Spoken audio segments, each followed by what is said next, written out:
My neighbor's front door has been wide open for 2 days. Since it was a sunny Friday afternoon, I didn't think much of it at first. It was 5:30, and I had just returned home from work. When I saw that my neighbor's front door was open, I assumed that she was simply unloading something from her car. I went inside my own house and went through my usual after-work routine, going for a run, and then making dinner for my wife, Alice, and me. It was only in the evening that I began to suspect something was wrong. I was taking our dog, Bailey, out for her final walk of the day. It was nautical twilight, my favorite time to be outdoors. I've always enjoyed strolling around the block with Bailey in those last, precious moments when there's still enough light to see the horizon. I put Bailey's harness on her as she excitedly hopped around. Then the two of us stepped out into the cool night. After a few seconds, I looked up and noticed that the door of my neighbor's house, the one directly across the street, was still wide open. Also strange was the fact that, despite her car being in the driveway, the house was completely dark, not a single light on inside. I crossed the street. My neighbor is a 20-something named Isabel. She seems like a sweet girl, but we aren't exactly good friends. Sometimes I give her lemons from our tree in exchange for figs, and that's pretty much the extent of our relationship. Still, the sight of that open door made me uneasy. What if she had some kind of medical emergency and was currently unconscious, or worse? On the floor of her entryway, after a few steps up the driveway, the leash in my hand went taut. Looking down, I saw that Bailey had seated herself firmly on the ground, refusing to budge even as I called her name and tugged on the leash. Her ears were pricked up, her eyes fixed on the house like she was waiting for something. Though she wasn't growling, I was unnerved by her alert posture and her refusal to walk any closer to the door. I let my voice close the distance between us and my neighbor's threshold. "Isabel, it's Brian from across the street. Can you hear me?" For a moment, there was only silence. Then, just as I was about to drop Bailey's leash and walk up the steps to the house, there came a voice from the dark. "Hey, Brian," she said, before coughing once and then clearing her throat. "Sorry, I'm in the middle of dinner here. What's up?" I breathed a sigh of relief. "Hey, sorry, I just saw that your front door was open. Wanted to make sure you knew." Strangely, there came another long pause. I knew she was inside the house now, and close enough to the door to hold a conversation with me. So what was the delay? "Isabel, oh, you're so sweet to check in. Yes, I know it's open. It's just been so hot today that I wanted to let the breeze in. I'll close it soon." "Of course. Have a good night then." "You too." With that, I tugged Bailey back down the driveway, and the two of us completed our walk. I returned home, happy that my neighbor was all right, and went to sleep. Saturday was a much-needed lazy day.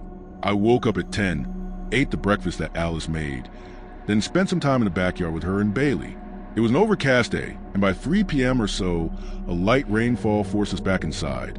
Alice took a call from her sister, who lives at the edge of our neighborhood, while I went to the living room to throw on some television. Except, before I could get comfortable, I looked out the front window and was surprised to see that Isabel's front door was open again. Open again? I wondered, or was it never shut? I got up close to the window and studied the house across the street. The rain was coming down harder by then, and the thick, gray clouds overhead made it seem like nighttime. Despite this, there wasn't a single light on inside of Isabel's house. It was so dark inside that the entrance to her house seemed less like a door and more like a black, painted rectangle on the exterior wall. I turned to look at Bailey, who was laying on a nearby couch, and saw that she was also looking out the window, ears pressed against her head. She glanced at me briefly, then refocused her attention outside. I couldn't tell if she was simply people watching, or if, somehow, she too could sense something wrong. Just then, Alice walked into the living room. She was no longer on the phone, and she greeted me with a strange, almost nervous smile. "That was an odd conversation," she said, taking a seat next to Bailey. "Everything all right?" "I don't know. Clara saw a woman peeking into her house a few nights ago." "What?" "Creepy, right? And she's not the only one. Apparently, there have been a few reports on her side of town, other people experiencing the same thing. Nothing stolen, and no one hurt, at least that Clara knows of. But it's still pretty weird. Let's make sure we lock up extra well tonight." My thoughts drifted to my neighbor. I asked my wife what this woman looked like. Like I said, Isabel and I weren't close, but I knew she had recently gone through a difficult breakup with a long-term boyfriend. It was far-fetched to assume a connection between Isabel and the mystery woman, but who knew? Heartbreak makes people do crazy things. Maybe there was some link between the two. Alice hesitated for a minute. "Well," she eventually said, "you know Clara. She's got a real superstitious way about her. She's always telling stories." "What does that mean?" "It means you've got to take this with a grain of salt." When Alice relayed Clara's description of the woman, I felt a chill run down my spine. Clara said that the woman was tall and gaunt, enough so that she originally mistook her for a man. She said that her skin looked too tight across her face, and that her eyes looked unnaturally deep-set, as though they were too far back in her skull.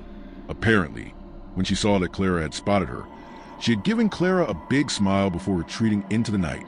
Apparently, when she smiled, she had too many teeth.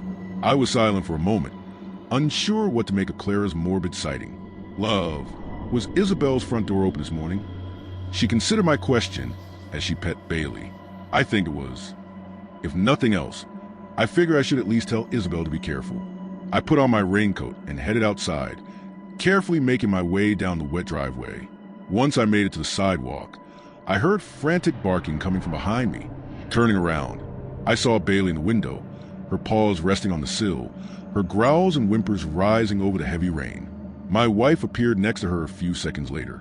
She attempted, unsuccessfully, to comfort Bailey, giving me a questioning look as she did so.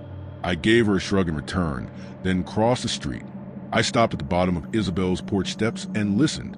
Like before, I could hear someone inside, though I couldn't tell exactly what was going on.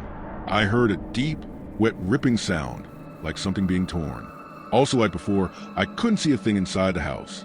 A voice called out from the dark interior. "Brian?"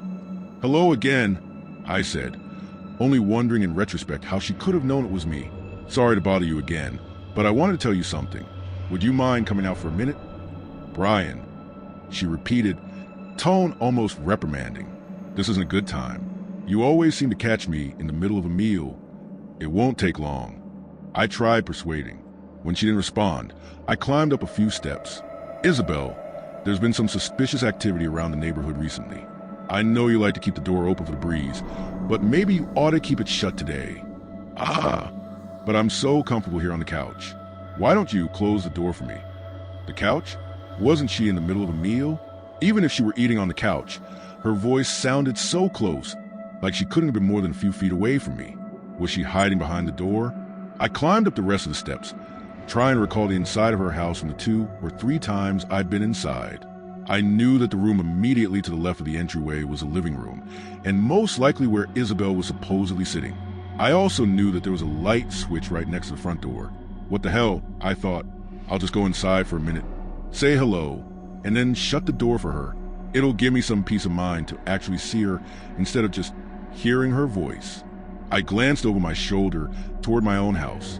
Bailey was still barking her head off, which was unnerving, but the sight of Alice keeping an eye on me gave me some peace of mind. It was just a house, I told myself.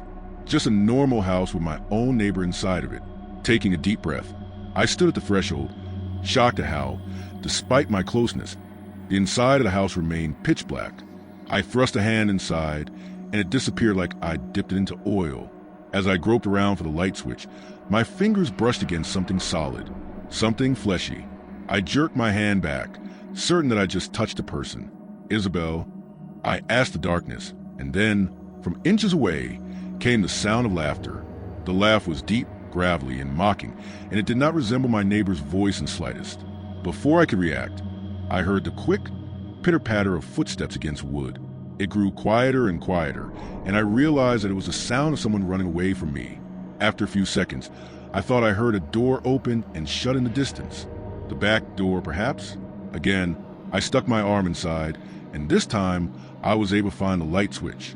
I turned on the light and was relieved when the interior of the house revealed itself to me. A normal entryway with a normal coat rack and a normal shoe rack. No eerie intruders in sight. However, the relief was short-lived, because when I stepped inside the house, I turned to the left, walked into the living room, and was greeted by the sight of my neighbor, or at least what was left of her. She was splayed out atop a couch, her head lolled off the side. Her empty eye sockets and toothless, wide-open mouth looked like 3 holes had been dug into her face. Her face itself was red, not, as I initially thought, because it was covered in blood, but because it was missing its skin. She had been flayed. Not only her face, but her arms and the top part of her torso. It looked like someone had been methodically working their way down her body until I had interrupted them. Paralyzed by fear and confusion, I stood in place. I waited to wake up from a nightmare. I waited for Isabel to walk in from an adjoining room and tell me that I was looking at a Halloween prop. I waited for a dangerously long time, and then I staggered out into the rain. When I returned home, I immediately called the police, though I had trouble putting what I'd seen into words. They arrived quickly, took my analysis statements, and then went across the street to investigate. It's been days now. They haven't told me anything, despite my repeated calls to the station. I can't get answers, can't sleep, can't eat. I just keep replaying the discovery over and over in my mind's eye. The voice, the feeling of brushing against a body in the dark, and of course, the sight of that poor girl's mangled corpse. I have too many questions to count, but 3 rise above the rest. Who the hell was I talking to? How did they sound so perfectly like my neighbor?